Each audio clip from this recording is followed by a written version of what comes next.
For thousands of years, the hieroglyphs of ancient Egypt have fascinated and mystified us. These intricate symbols, carved into stone, painted on temple walls, and preserved in tombs, are more than relics. They are echoes of a civilization that sought to communicate across time, preserving its understanding of the world in ways that would endure for millennia.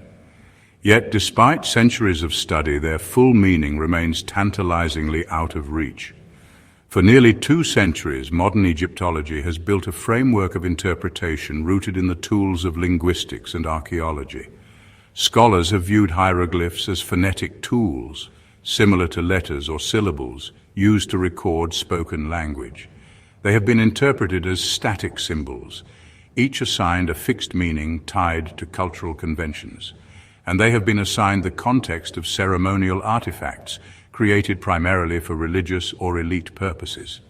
These approaches have led to the development of technically sophisticated methods, including speculative systems linking hieroglyphs to phonetics, attempts to reconstruct ancient pronunciations, and detailed catalogues of static definitions for individual glyphs.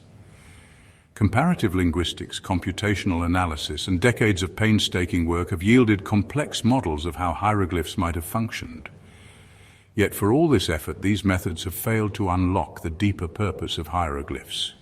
They have provided no real insight into the worldview, wisdom, or lost knowledge of the ancient Egyptians. Instead, the hieroglyphic system has been reduced to a fragmented and often contradictory framework of phonetic guesses and rigid interpretations. This failure arises from a fundamental flaw in the traditional approach. It assumes that hieroglyphs functioned like modern writing systems. This assumption, rooted in our own notions of literacy and language, fails to account for the unique qualities of hieroglyphs. When we examine the system more closely, profound questions emerge. Why are hieroglyphs so often arranged in visually balanced non-linear layouts, as though designed for the eye rather than the ear? How did they remain intelligible across centuries of linguistic evolution, long after the spoken language they supposedly encoded had changed? And why do their symbols seem so deeply grounded in the natural world, depicting birds, tools, and plants that anyone, literate or not, could recognize? These questions compel us to consider an alternative. What if hieroglyphs were never meant to be a record of speech? What if their purpose was far more ambitious? To create a universal language designed to transcend time, culture, and literacy.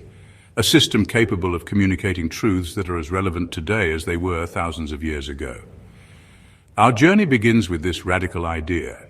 The Egyptians did not build their writing system to function as an extension of speech.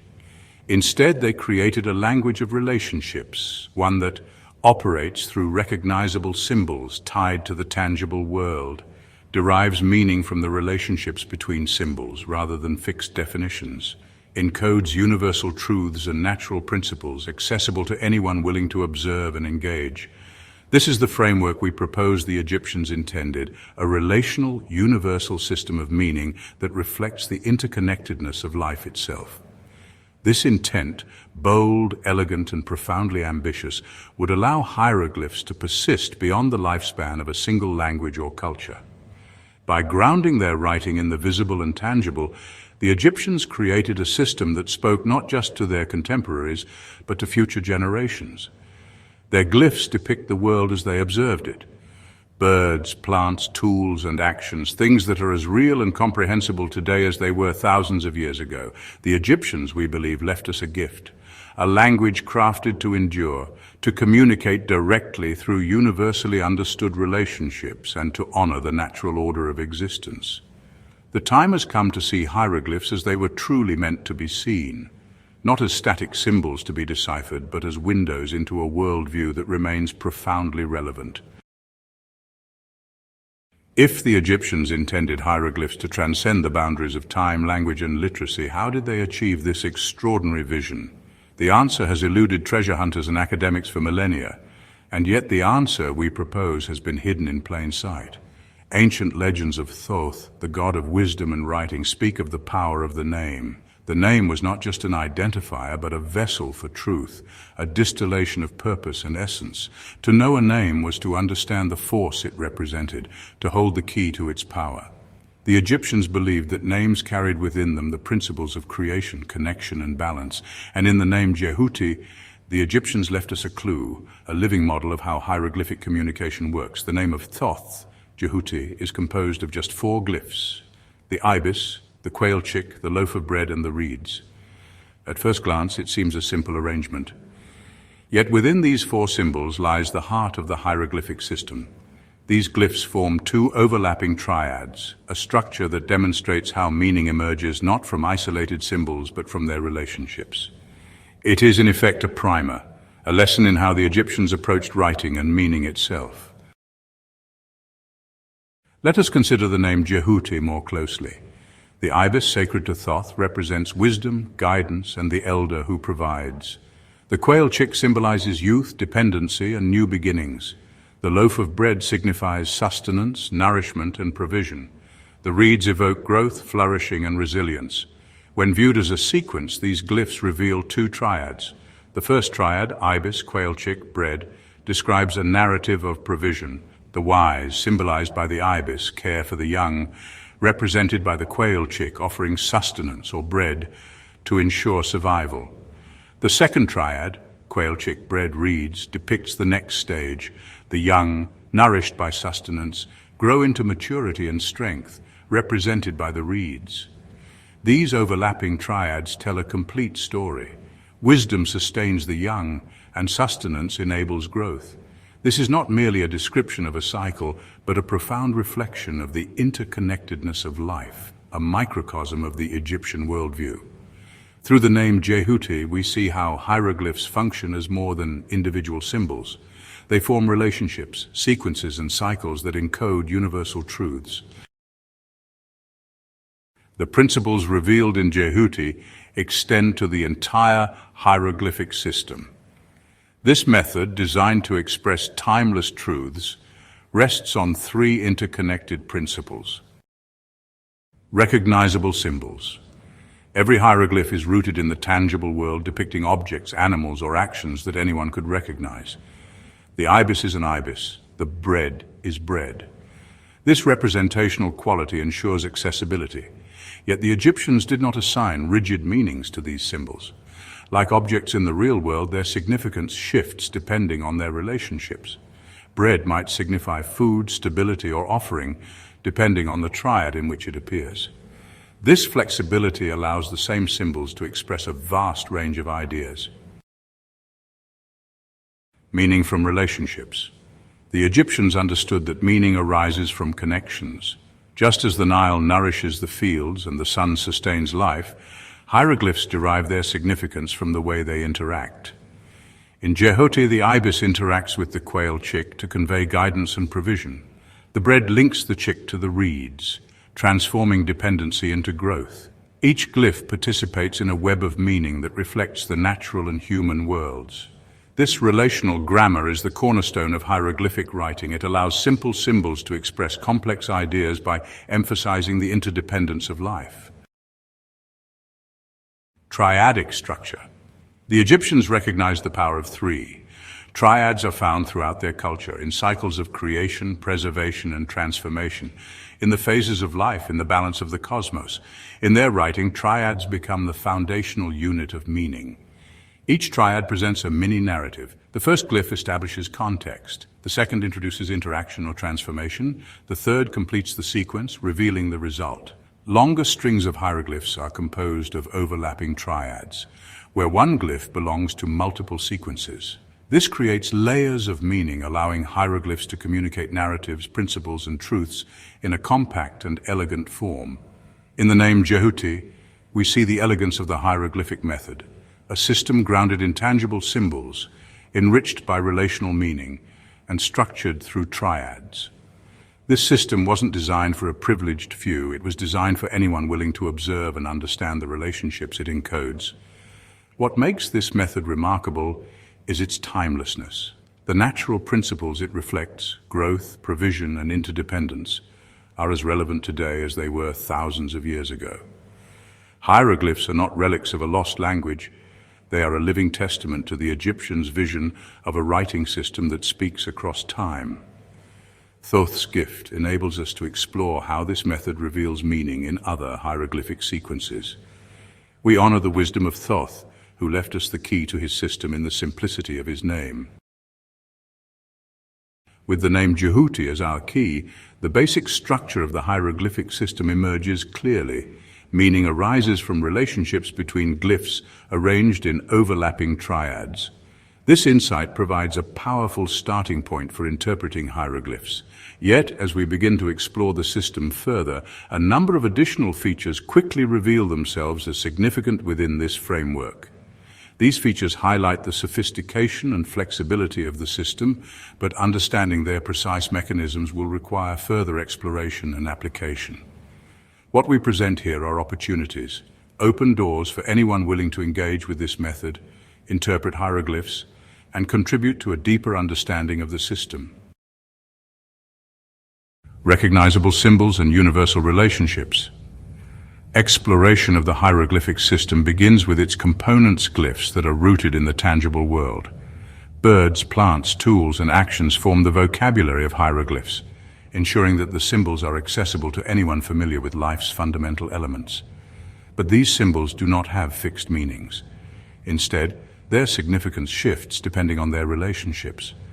An ibis might represent wisdom in one context, Thoth in another, or even divine order in a third.